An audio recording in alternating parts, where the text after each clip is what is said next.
chers amis, il m'est agréable de voir que bien l'étude de l'écriture est encore un élément qui attache l'Église et que vous êtes cet après-midi nombreux pour étudier l'écriture avec moi. Le sujet que j'ai choisi cet après-midi m'est paru d'actualité. Il y a quelques jours, nous avions dans la région la visite du très honorable Jacques Attali, qui est venu faire une conférence et a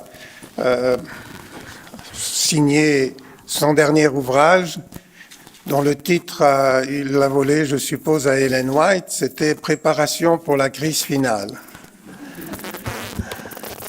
Donc, le sujet me paraît tout à fait d'actualité.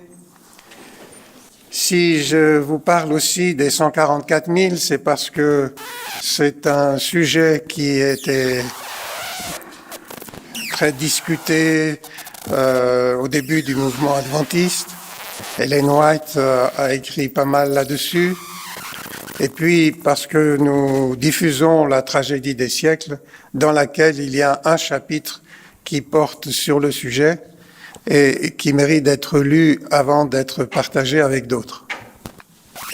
Alors, je voudrais vous parler des 144 000 parce qu'aujourd'hui, nous distinguons de certains mouvements évangéliques qui considèrent que ce sont des Juifs appartenant aux 12 tribus d'Israël.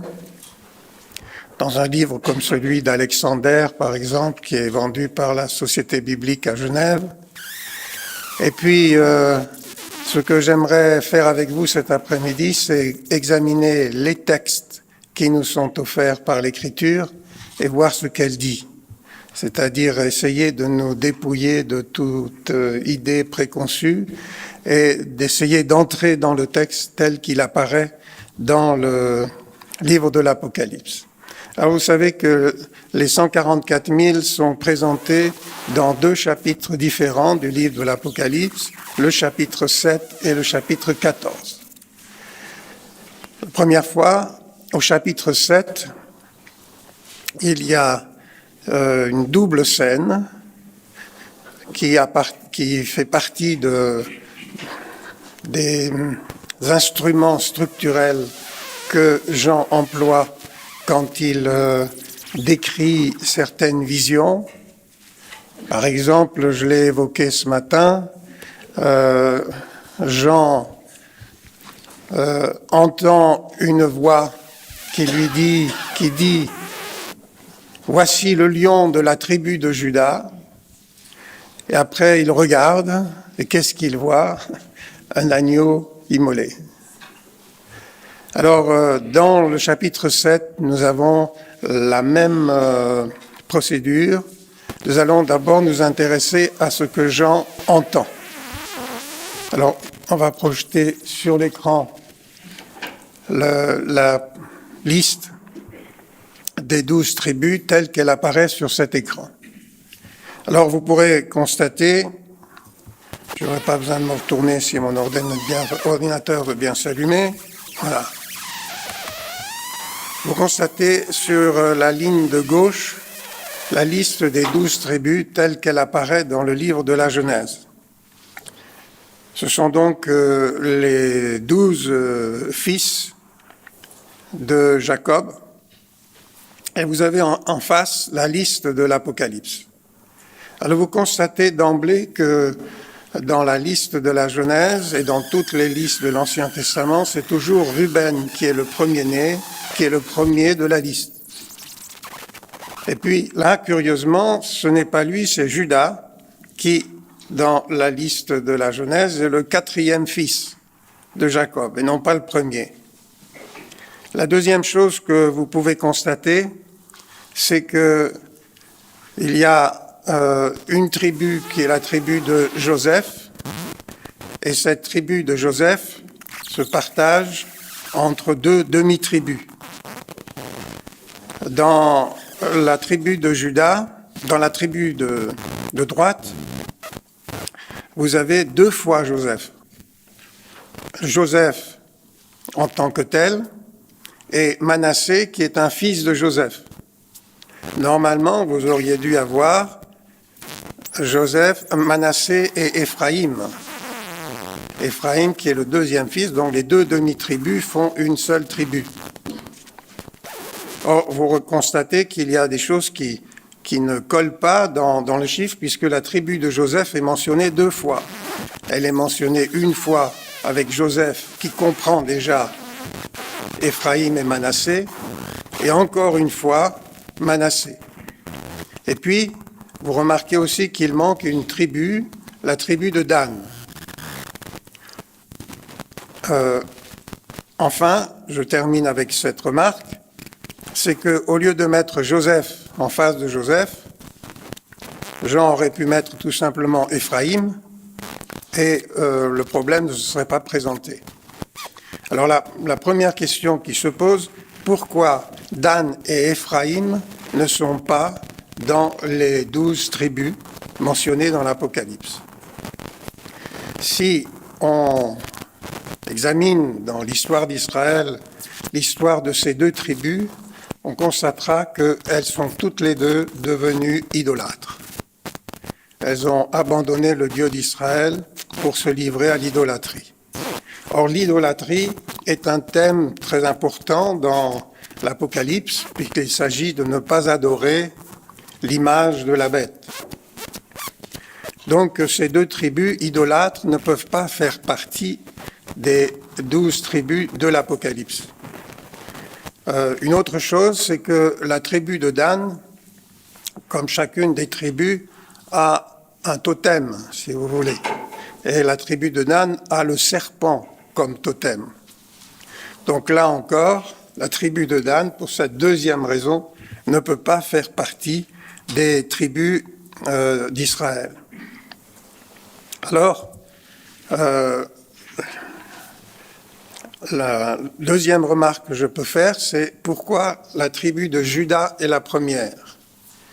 Eh bien, je vous ai déjà donné la piste, puisque juste avant, je disais qu'on a l'agneau immolé et le lion de la tribu de Juda. C'est donc Jésus qui est en tête de liste. Mais ce qui est significatif encore, c'est que dans l'image suivante, vous avez la présentation d'une grande foule. Une grande foule que Jean voit. C'est-à-dire jusqu'ici, il n'a rien vu. Et puis, après avoir entendu quelque chose, il dit « Je regardais et je vis ». Qu'est-ce qu'il a vu? Une grande foule que personne ne pouvait compter. Quand je vous dis une grande foule que personne ne pouvait compter, vous qui connaissez la Bible, ça évoque certainement pour vous quelque chose. Lorsque Dieu a demandé à Abraham de sortir, de regarder les étoiles du ciel et de dire leur nombre, il ne pouvait pas compter. Sa postérité serait comme les étoiles du ciel, comme le sable de la mer, innombrable. Donc en disant que cette foule est innombrable, eh bien il y a déjà l'évocation de la postérité d'Abraham qui est vue dans cette grande foule. Une grande foule, elle se trouve décrite devant le trône de Dieu et vêtue de robes blanches. Alors de manière intéressante, dans la suite du chapitre, un ancien demande à Jean, alors cette grande foule, qui est-ce? Il dit, je ne sais pas, toi tu peux me le dire. Alors l'ancien lui dit, la grande foule, ceux qui sont vêtus de robes blanches, ils ont lavé leurs robes dans le sang de l'agneau, ils les ont blanchis dans le sang de l'agneau, ils sont devant le trône et ils sont passés par la grande détresse. Alors, le fait est que nous n'avons pas ici une sélection d'un petit nombre qui est passé par une grande détresse, comme s'il devait y avoir des gens qui ne connaissent rien et puis d'autres qui passent par la grande détresse. Mais c'est la grande foule de ceux qui sont devant le trône de Dieu et qui sont revêtus de robes blanches, qui est passée par la grande détresse. Ça veut dire que la grande détresse qui est évoquée ici, eh bien c'est une détresse qui dure depuis bien longtemps. C'est une détresse qui s'est prolongée. C'est cette détresse qu'a connue la grande foule des rachetés à travers l'histoire. Et lorsqu'on parle de la détresse de la fin, aussi intense qu'elle puisse être, celle du passé me semble avoir été quelque peu effrayante et terrible, telle que l'ont connue les martyrs à travers l'histoire.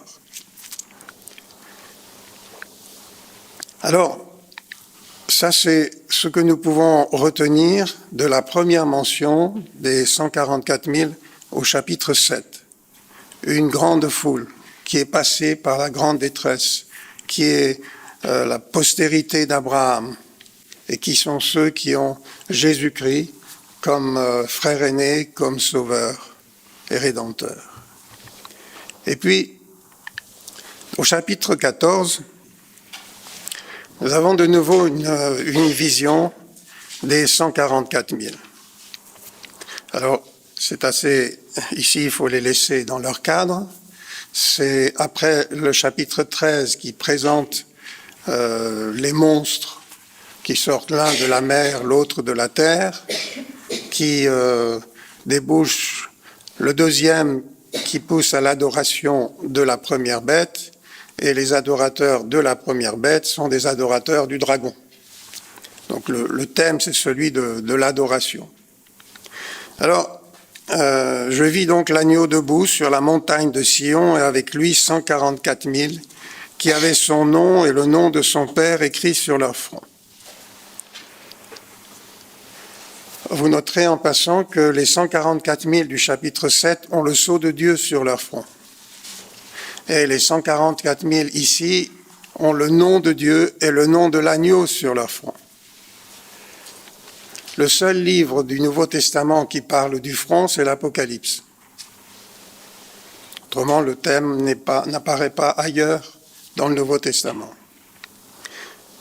Et si le sceau de Dieu, c'est le nom de Dieu et le nom de l'agneau, on peut se demander qu'est-ce que la marque de la bête ?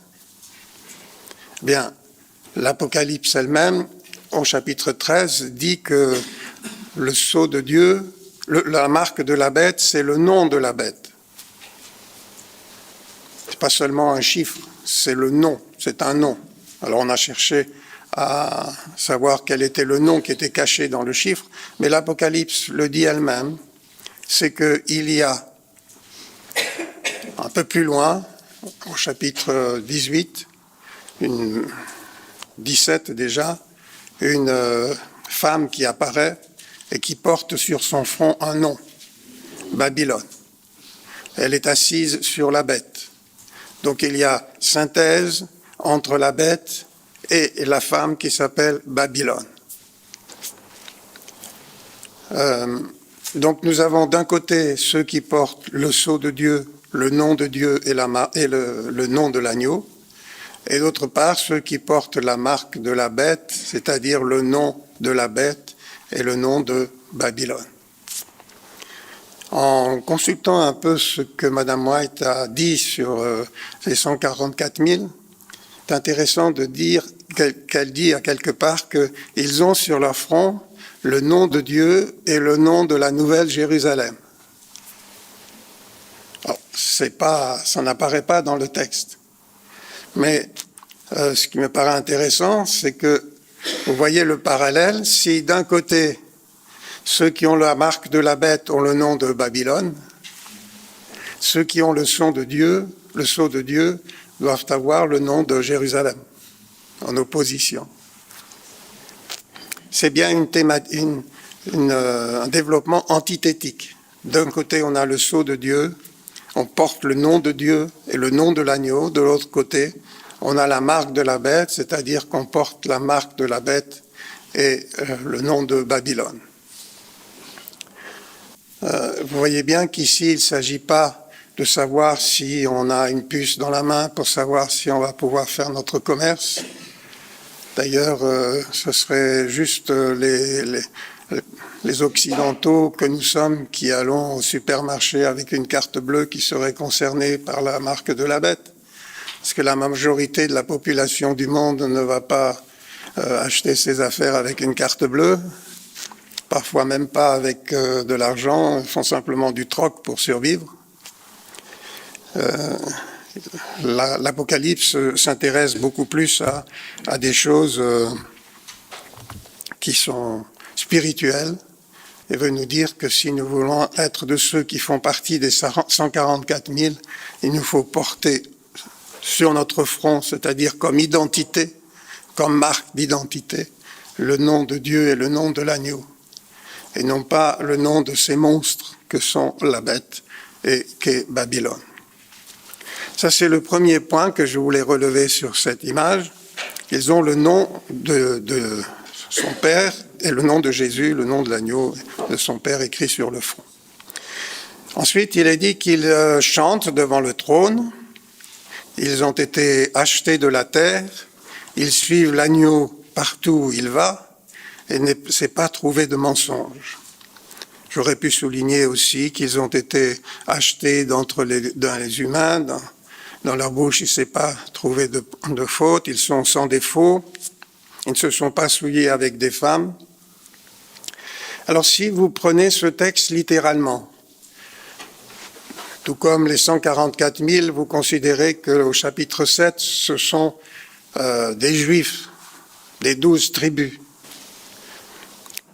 Et que vous faites la même chose ici, vous vous trouvez devant une difficulté. D'abord, mesdames, le sceau de Dieu, c'est pas pour vous. Et messieurs, si vous êtes mariés, c'est pas pour vous non plus. Parce qu'il est dit qu'ils ont eu des relations avec des femmes. Ils ne sont pas souillés avec des femmes. Donc, ça ne peut être que des hommes. Seulement, on apprend un peu plus loin que Babylone est une prostituée et qu'elle a des filles qui se prostituent avec elle, et avec elle les nations se prostituent. Donc, quand il est dit qu'ils ne se sont pas souillés avec des femmes, il entend que les 144 000 ne se sont pas souillés avec Babylone. Nous ne sommes pas ici sur un plan littéraire. Alors, j'ai fait un petit tableau pour vous montrer l'opposition entre ceux qui suivent la bête et les 144 000. Les 144 000 ont le nom de l'agneau. Ils n'ont pas le nom de la bête. Ils sont devant le trône de Dieu. Ils ne sont pas devant l'image de la bête. Il n'y a pas de mensonge dans leur bouche. Ça veut dire qu'ils n'ont pas suivi le faux prophète, le prophète de mensonge. Ils ne se sont pas souillés avec des femmes, et ils ne sont pas souillés avec Babylone et avec ses filles. Ils chantent un cantique nouveau, ils ne prononcent pas des blasphèmes.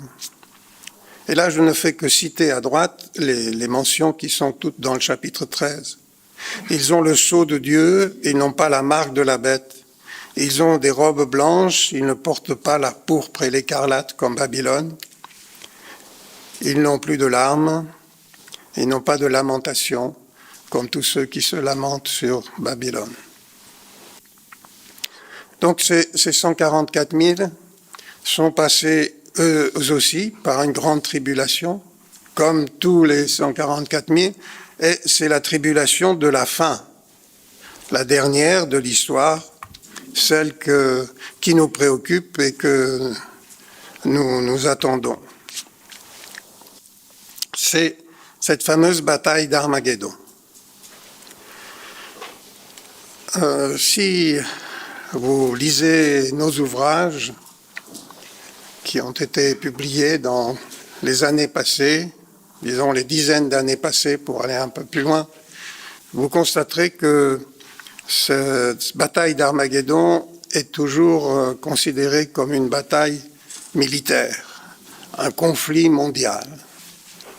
Quand il y a eu la guerre sur l'Euphrate avec l'Irak, la guerre du Golfe, eh bien, des journaux comme Paris Match ont parlé de la bataille d'Armageddon.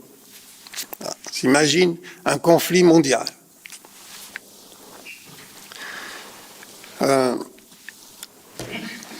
Aujourd'hui, un conflit mondial, ça ne se fait pas avec des armées qui viennent de l'Orient.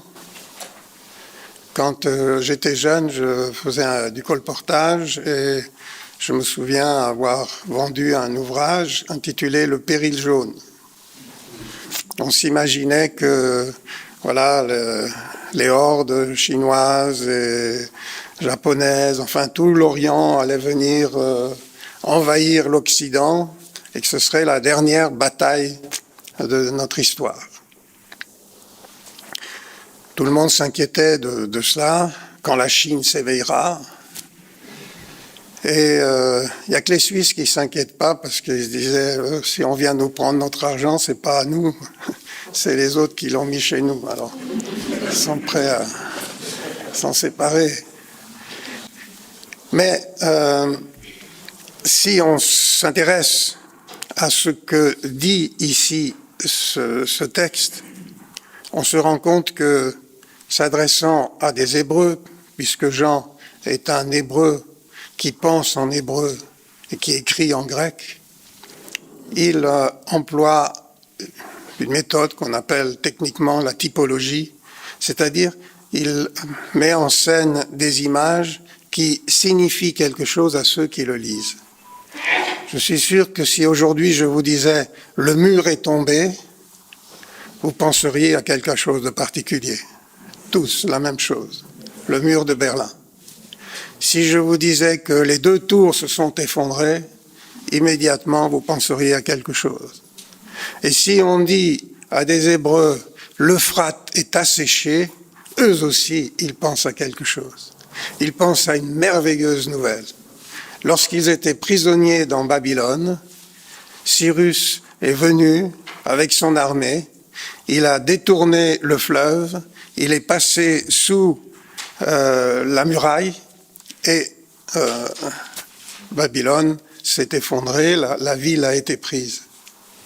Donc le grand fleuve, l'Euphrate, dont l'eau tarit, évoque un événement extraordinaire dans l'histoire d'Israël, un grand bonheur, le jour où Cyrus s'est emparé de Babylone et Israël a pu bientôt retourner dans la nouvelle Jérusalem. La Jérusalem à construire, à refaire. Ici aussi, nous avons un signal d'une bonne nouvelle. Deuxième élément que je souligne dans ce texte, c'est qu'il est dit « Je vis sortir de la bouche du dragon, de la bouche de la bête et de la bouche du prophète de mensonge, 3 esprits impurs semblables à des grenouilles. » Premier élément de la bouche.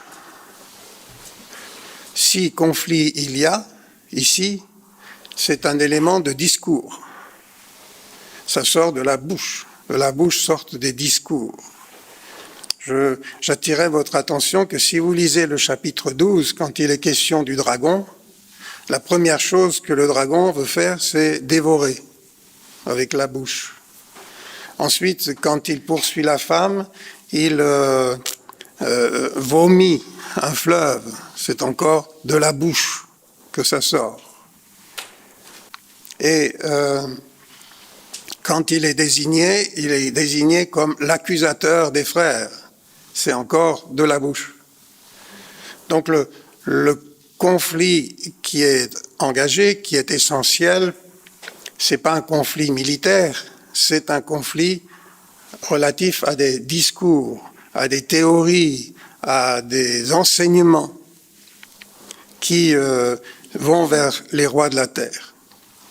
Et alors, de ces 3 monstres, dragon, la bête et le faux prophète, sortent des esprits impurs semblables à des grenouilles. Alors là encore, pour un hébreu, ça sonne d'une manière très particulière, parce que les grenouilles sont mentionnées qu'une seule fois dans la Bible, dans l'Ancien Testament, c'est dans les plaies d'Égypte.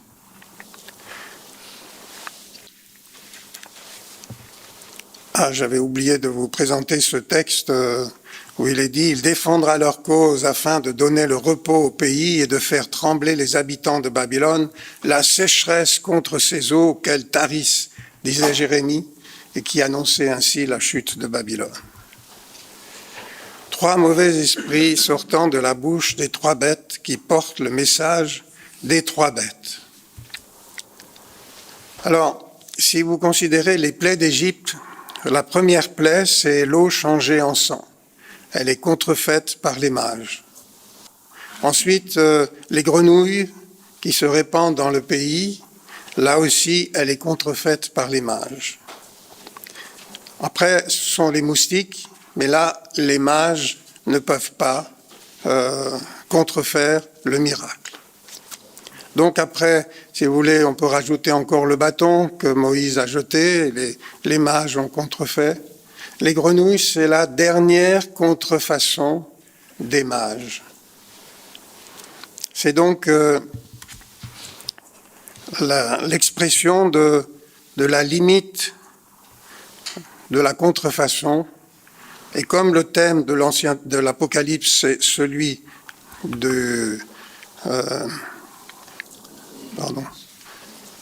celui du mensonge,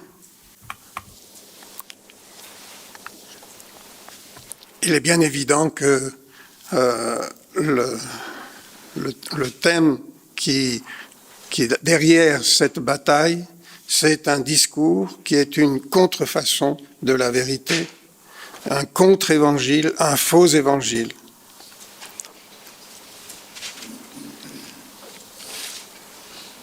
Les esprits de démons, dit encore l'Apocalypse. Alors, voyons un peu plus loin. L'objet du conflit dans l'Apocalypse, ce n'est pas une bataille militaire. Adorez Dieu et donnez-lui gloire, dit le premier ange de l'Apocalypse. Mais au chapitre 13, vous avez « Toute la terre était dans l'admiration derrière la bête, et ils adorèrent le dragon. Elle séduisait les habitants de la terre, elle disait aux habitants de la terre de faire une image à la bête, et il lui fut donné d'animer l'image de la bête afin qu'elle parlât, il fit que tous ceux qui n'adoraient pas l'image fussent tués. » Donc ici, il est question d'idolâtrie. Le conflit rémanent, permanent dans l'Apocalypse, c'est l'adoration. Qui siège? Qui a l'autorité? Qui mérite d'être adoré? Alors d'un côté, vous avez Jésus, vous avez Dieu, et de l'autre côté, eh bien, vous avez le dragon. Vous voyez, les gens adorent le dragon. Inimaginable qu'on puisse adorer le diable, mais voilà, c'est le cas. Et puis, adorer l'image de la bête, c'est assez intéressant de voir que l'image de la bête, c'est pas la bête qui le fait, c'est pas le monstre terrestre qui le fait, mais c'est les hommes qui sont chargés de faire une image à la bête. Et après d'adorer ce qu'ils ont fait. En bref, ça veut dire le salut par les œuvres. On adore ce que l'on a fait. Et ce que l'on a fait est une image de la bête qui est elle-même une image du dragon. D'ailleurs, si vous constaterez, dans le chapitre 12, il nous est présenté le dragon qui a 7 têtes et 10 cornes, et après le monstre marin qui a 10 cornes et 7 têtes. Vous n'avez cela que quand vous avez un miroir.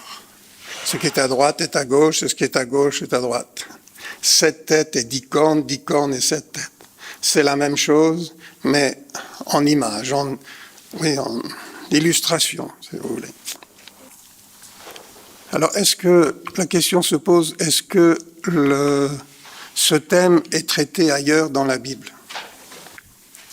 Alors oui, il est traité par Jésus et il est traité par l'apôtre Paul. Il y a un aspect positif, cette bonne nouvelle du royaume sera prêchée dans le monde entier pour servir de témoignage à toutes les nations. Alors viendra la fin, dit Jésus. Donc il y a cette dimension positive de la proclamation de l'Évangile. Mais en même temps, Jésus dit « Prenez garde que personne ne vous séduise, car plusieurs viendront sous mon nom en disant « C'est moi qui suis le Christ » et ils séduiront beaucoup de gens. » Donc Jésus envisage aussi une grande séduction qui entraînera les foules.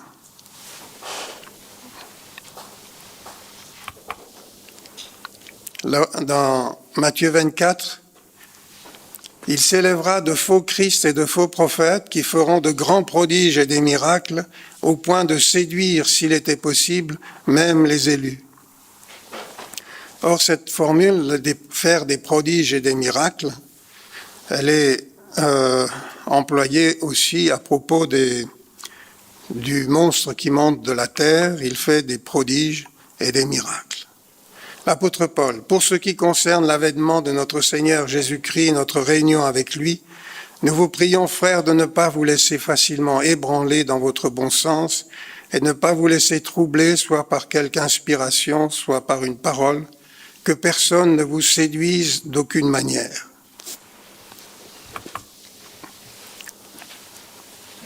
Ici, vous avez une présentation du Christ.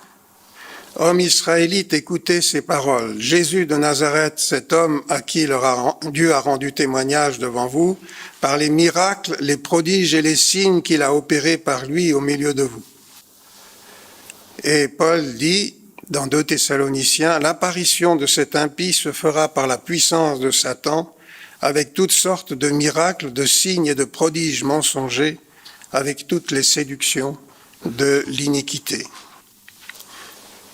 Vous voyez, donc, ce auquel nous sommes confrontés, ce n'est pas un conflit militaire. Nous serions portés à écouter la radio et considérer la crise économique, la crise financière, les possibilités de guerre entre les nations. Mais il y a quelque chose de plus subtil dans lequel nous pouvons être entraînés. C'est de nous laisser inspirés, conduire par des courants de pensée qui contrefont le message de Jésus, c'est-à-dire des courants dans lesquels on met toute son espérance, on met toute sa foi au lieu de le mettre en Jésus-Christ. Ellen White parle de cette situation pour la fin des temps. Elle dit « Pour couronner le grand drame de la séduction, Satan lui-même simulera l'avènement du Seigneur que l'Église attend depuis longtemps comme la consommation de ses espérances. En diverses parties du monde, on verra paraître un personnage majestueux, auréolé d'une gloire éclatante qui rappellera la description du Fils de Dieu donnée dans l'Apocalypse. Son éclat dépassera tout ce que les yeux des mortels auront jamais contemplé. Le cri de triomphe déchirera les airs. Le Christ est venu, le Christ est venu. Les foules se prosterneront devant lui pour l'adorer, tandis qu'il lèvera les mains pour les bénir, exactement comme Jésus bénissait ses disciples au jour de sa chair. Affable et compatissant, il répétera quelques-unes des vérités célestes et consolantes prononcées par le Seigneur. Il guérira les malades. Nous sommes ici en situation de contrefaçon. Et ce qui me touche particulièrement, c'est l'attachement que les gens ont au miracle. Il y a des miracles que Dieu accomplit, mais il y a aussi des miracles mensongers. À la fin du chapitre 3 de l'évangile de Jean, Jésus dit que beaucoup croyaient en lui à cause des miracles qu'il faisait. Mais Jésus ne croyait pas en eux, parce qu'il savait ce qui est dans leur cœur. C'est le même verbe qui est employé dans les deux cas. Eux, ils croient en Jésus, mais Jésus ne croit pas en eux. Eux, ils ont confiance en Jésus, mais Jésus n'a pas confiance en eux, à cause des miracles. Suivre Jésus à cause des miracles, c'est une tentation très forte pour beaucoup de chrétiens et pour beaucoup d'adventistes. Nous nous posons la question souvent, pourquoi est-ce que Dieu n'a pas fait de miracle dans ce cas-là? Ou pire, j'ai entendu des personnes s'adresser à des malades ou à des accidentés pour leur dire « tu as péché, c'est pour ça que le Seigneur t'a pas protégé ». Comme si le Seigneur c'était la sécurité sociale. Et encore, la sécurité sociale, ça marche pas toujours. Non. Le Seigneur, c'est celui en qui nous faisons confiance, même si nous passons par la croix.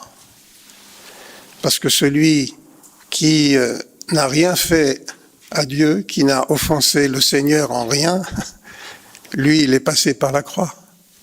Vous allez me dire, oui, mais c'était Jésus. Oui, mais comment Paul a-t-il fini sa vie? Décapité. Comment Pierre a-t-il fini sa vie? Crucifié, la tête en bas. Comment Jean a-t-il fini sa vie, selon la tradition, ébouillanté?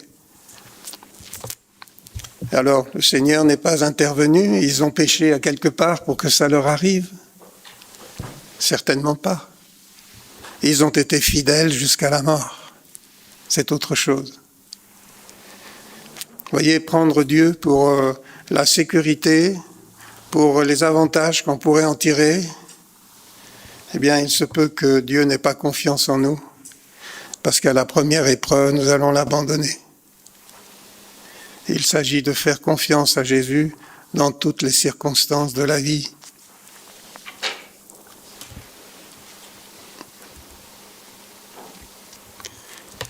La dernière phrase qui est employée à propos de la bataille d'Armageddon, c'est de les rassembler pour la guerre du grand jour de Dieu le Tout-Puissant. Remarquez que la guerre d'Armageddon, c'est pas la guerre entre nations. C'est pas les nations de l'Occident contre les nations de l'Orient. C'est même pas la guerre de ces nations contre Dieu. C'est la guerre du grand jour de Dieu, le Tout-Puissant. Quelle folie de vouloir s'attaquer au Tout-Puissant, comme s'il ne l'était pas. Si Dieu est le Tout-Puissant, c'est celui qui réalise toutes choses. Et le jour du grand Dieu, du jour de Dieu le Tout-Puissant, vous savez ce que c'est, vous adventistes, le jour de Dieu. C'est celui où Jésus doit revenir sur les nuées du ciel. C'est le jour où la victoire de Dieu va éclater aux yeux de l'univers. Donc c'est un conflit qui est perdu d'avance. Si le monde s'élève contre Dieu, eh bien, cette élévation contre Dieu est perdue d'avance. C'est pourquoi on peut déjà savoir que Babylone va s'effondrer. C'est d'ailleurs exactement ce qui suit le chapitre 16, la chute de Babylone.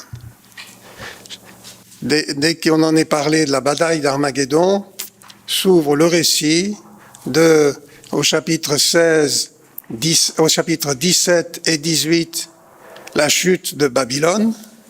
Au chapitre 19, la fin de la bête et du faux prophète qui sont jetés dans la fournaise ardente. Et au chapitre 20, c'est le dragon et ses acolytes qui sont jetés dans la fournaise ardente. Donc, tout ce qui suit est l'exacte démonstration que l'élévation contre Dieu conduit à la défaite. À nous de savoir de quel côté nous nous plaçons. Alors, j'ai apporté ici la tragédie des siècles. J'aimerais vous lire un certain nombre de passages qui sont dans la tragédie des siècles, que l'on ne lit pas d'habitude. En tout cas, je ne les ai jamais entendus quand il est question la préparation pour la crise finale. Elle parle bien de difficultés par lesquelles les croyants peuvent passer à la fin des temps. Elle l'appelle le temps de Jacob.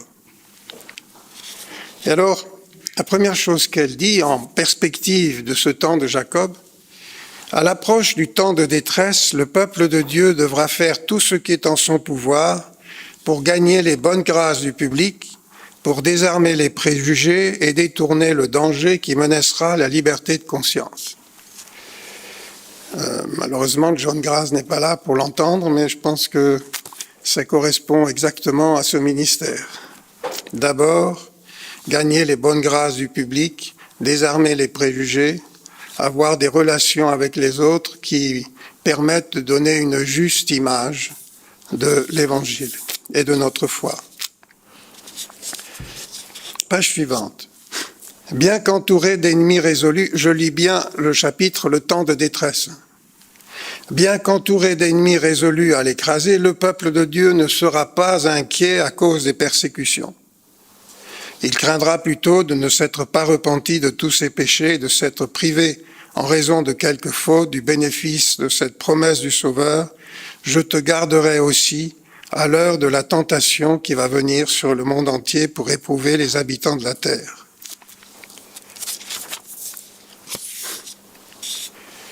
Bien que la détresse des croyants soit grande et que les flammes de la fournaise semblent sur le point de les consumer, le grand épurateur les en fera sortir comme de l'or éprouvé par le feu.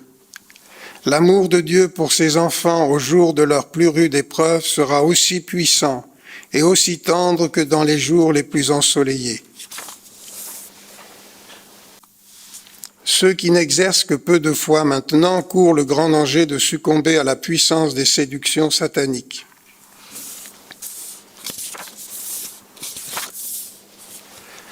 Le Seigneur oubliera-t-il son peuple ? Le Seigneur oubliera-t-il son peuple à cette heure suprême ? Oublia-t-il le fidèle Noé lorsque ses jugements fondirent sur le monde antédiluvien ? Oublia-t-il Lot lorsque le feu du ciel dévora les villes de la plaine? Oublia-t-il Joseph en Égypte au milieu des idolâtres? Oublia-t-il Élie menacé par Jézabel du sort qu'il avait fait subir aux prophètes de Baal? Oublia-t-il Jérémie dans le puits fangeux qui lui servait de prison? Oublia-t-il les 3 jeunes Hébreux dans la fournaise ardente ou Daniel dans la fosse aux lions? On pourra incarcérer les enfants de Dieu, mais les murs de leur prison ne seront pas assez épais pour interrompre la communion de leur âme avec leur Sauveur. Ces prisons deviendront des palais. Les anges y apporteront la lumière et la paix. Les sombres murs des cellules occupées par des âmes ferventes seront illuminés de la lumière d'en haut. Les plaies ne seront pas universelles, autrement les habitants de la terre périraient tous. Tous les fléaux dont les hommes ont souffert avant la fin du temps de grâce ont été mélangés de miséricorde. Le peuple de Dieu ne sera pas à l'abri de la souffrance, mais bien que persécuté et angoissé, dénué de tout et privé d'aliments, il ne sera pas abandonné. Le Dieu qui a pris soin d'Élie ne négligera pas un seul de ses enfants. Celui qui compte les cheveux de leur tête prendra soin d'eux et au temps de la famine, ils seront rassasiés. Les anges protégeront les justes et pourvoiront à leurs besoins. Si les croyants étaient doués d'une vision surnaturelle, ils pourraient voir les groupes d'anges en faction autour de ceux qui ont gardé la parole de la persévérance de Jésus-Christ. C'est avec la plus vive sympathie que ces anges verront leur détresse et entendront leurs prières. Ils attendront l'ordre de leur chef pour les arracher au danger. Et je pourrais continuer ici.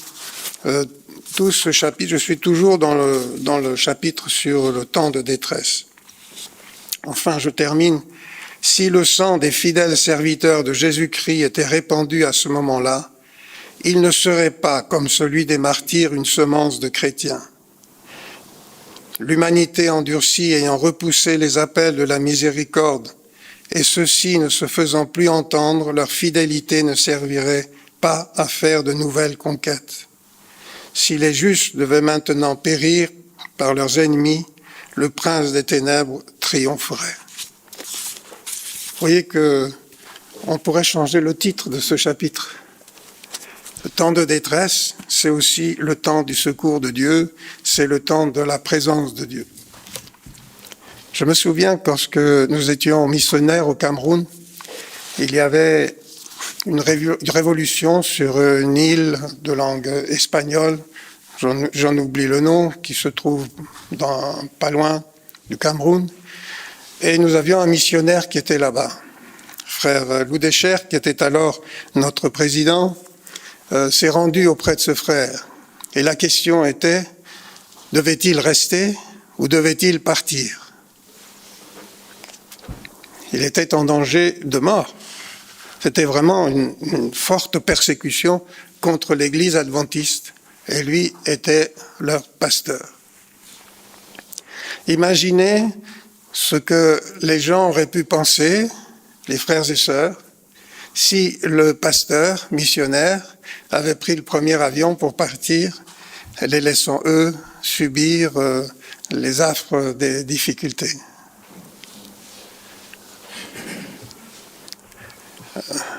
C'est ça la foi, c'est ça le message évangélique.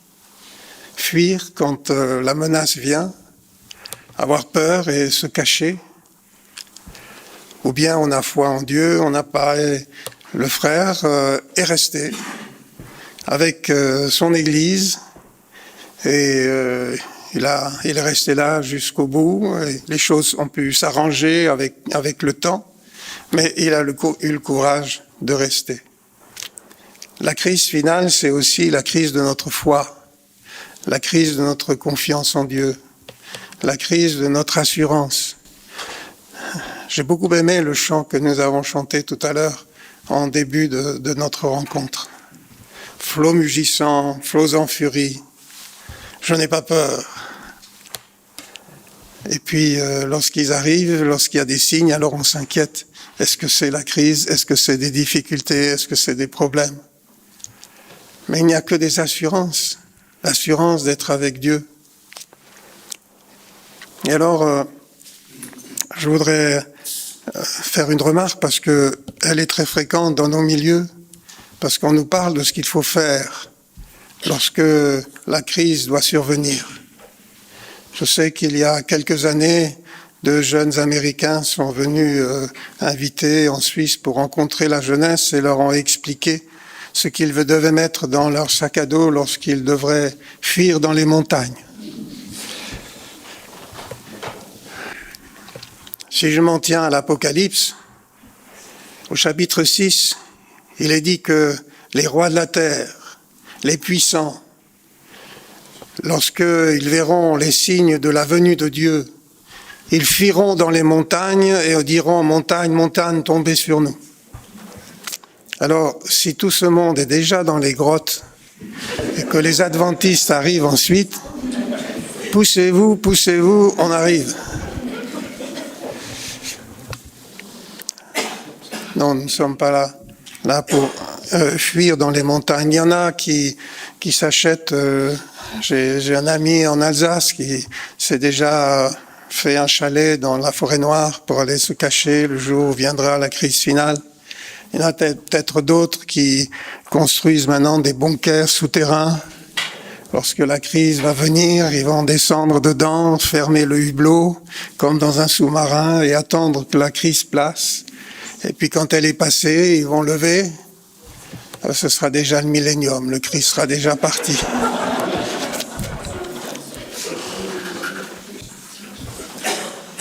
Non. Si nous sommes chrétiens, nous sommes confiants dans le Seigneur. La crise finale n'a pas à nous effrayer.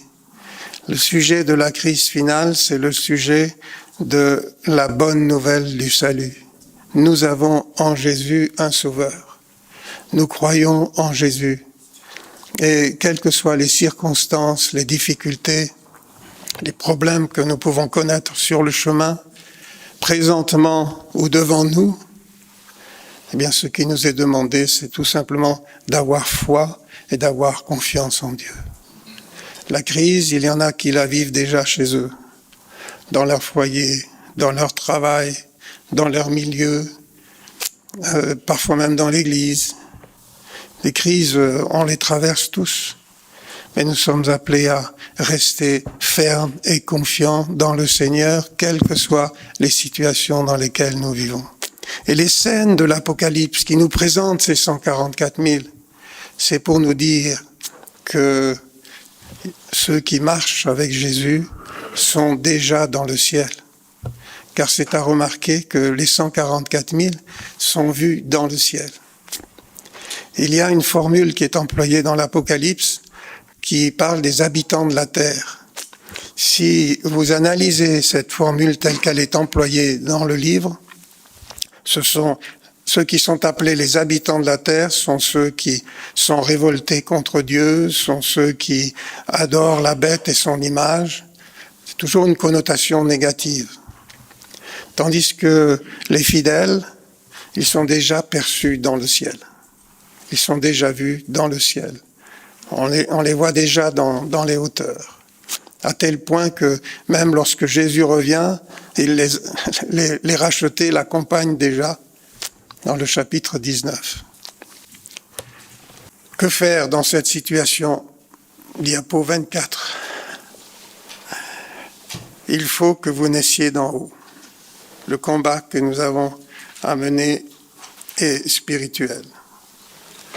Seuls échapperont à la redoutable séduction ceux qui étudient diligemment les Écritures et qui ont l'amour de la vérité. La séduction, c'est quelque chose qui peut nous entraîner loin du Seigneur. Nous n'avons pas à craindre pour notre vie. Nous sommes appelés aussi à rendre un témoignage autour de nous qui soit édifiant, qui valorise notre Seigneur et notre foi, et qui fait tomber les préjugés. Enfin, Apocalypse 3, verset 10 dit « Parce que tu as gardé la parole de la persévérance, je te garderai moi-même à l'heure de l'épreuve qui va venir sur la terre habitée, pour mettre à l'épreuve les habitants de la terre. Je viens bientôt, reste attaché à ce que tu as, pour que personne ne prenne ta couronne. » Voilà les messages, les paroles de l'Écriture. Messages de confiance, messages d'assurance, messages de fidélité. Que la crise finale ne soit pas l'objet de nos préoccupations, de nos soucis, de nos interrogations. Qu'est-ce qui va survenir? Qu'est-ce qui va arriver? Mais que la question soit, quelle relation j'entretiens avec Jésus dans toute perspective? Merci pour votre attention.